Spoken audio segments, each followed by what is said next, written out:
नीला जड़ हो गई। उसकी नजर कोने में खड़ी उस धुंधली आकृति पर टिकी रही। अब वह आकृति अस्पष्ट नहीं थी, उसने आकार ले लिया था।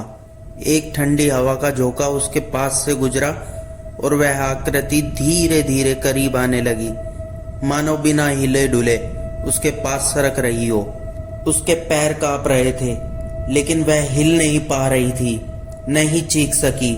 उसके चारों ओर की हवा घनी हो गई, जैसे अदृश्य हाथ उसके सीने को दबा रहे हों।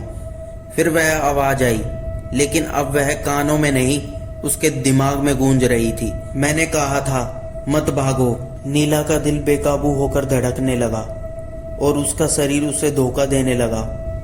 उसके पैर लड़खड़ा गए और वह जमीन पर गिर पड़ी। उसकी सांसें तेज और अस्थिर थी और पूरा कमरा घूमने लगा।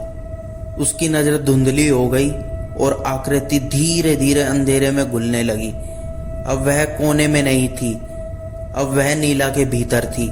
नीला ने अपने गले को जोर से पकड़ा, जैसे भीतर उठते हुए भारीपन को रोकने की कोशिश कर रही हो। उसके शरीर में ठंडक बढ़ने लगी और धड़कन असामान्य रूप से धीमी होने लगी। आवाज फिर से गूंजने लगी, अब मैं तुझ में हूं।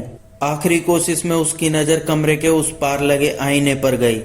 आईने में उसकी ही शक्ल मुस्कुरा रही थी, एक विकृत भयावह चेहरा जो नीला का नहीं था।